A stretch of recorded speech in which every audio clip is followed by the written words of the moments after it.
جس زبان پر قرآن ہوگا اس پہ دنیا نہیں آ سکتی. یہ شان ہے اس زبان کی.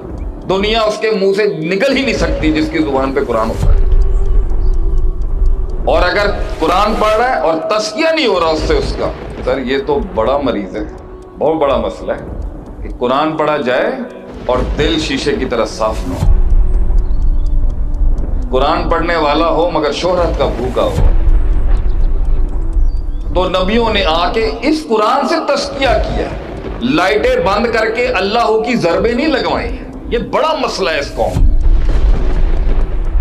جس تربیت میں قرآن نہیں، جس نصاب میں قرآن نہیں، جس خاندان میں قرآن نہیں، جس قانون میں قرآن نہیں، اللہ کی وحی نہیں اور حدیث نہیں، وہ کبھی بھی پاک نہیں ہو سکتا. جو قرآن زیادہ تلاوت کرنے والے ہیں نا، ان کو یہ زیادہ دنیا کی باتیں نا پسند نہیں ہوتی.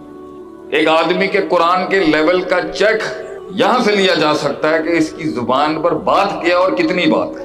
یہاں سے پتہ چل جاتا ہے کہ دین قرآن نہیں ہے اس کی زندگی. جس زبان پر قرآن ہوگا اس پہ دنیا نہیں آ سکتی. یہ شان ہے اس زبان کی. دنیا اس کے منہ سے نکل ہی نہیں سکتی جس کی زبان پہ قرآن ہوتا ہے. یہ پہلا اصول انبیاء نے ایک اسلامی معاشرے کا رکھا تھا، یتلو علیہم آیات قد جاءتکم موعظۃ من ربکم وشفاء لما فی الصدور.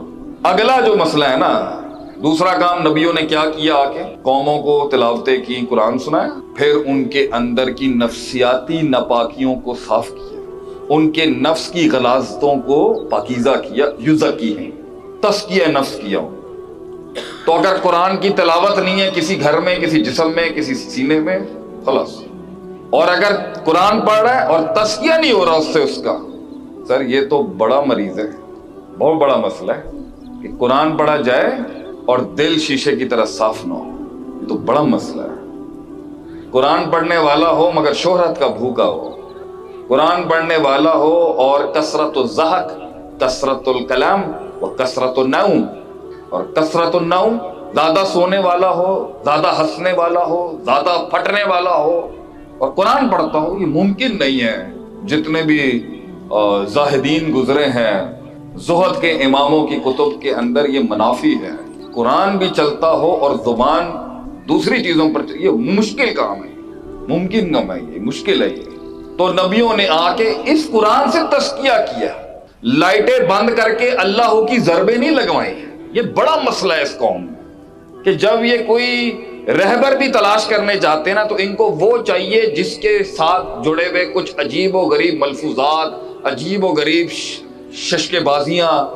نہیں نہیں نہیں نہیں، وہ تزکیہ ہی باطل ہے جو بغیر قرآن کے اور حدیث کے. قرآن سے مراد قرآن حدیث دونوں وہی ہیں.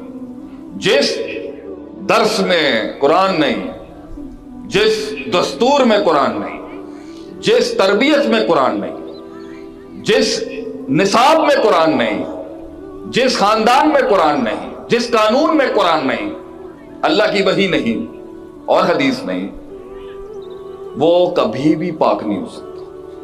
وہ غلاظت، تکبر کی، فخر کی، ایروگنس اور یہ تفاخر، یہ تکاثر، یہ کمپلیکسز، احساس کمتری، احساس برتری، یہ میں کی بکریوں والی میں کوئی شیاں، یہ خود پسندی اور یہ نفس کی غلاظت. حسد سب سے پہلا جرم آسمانوں پر.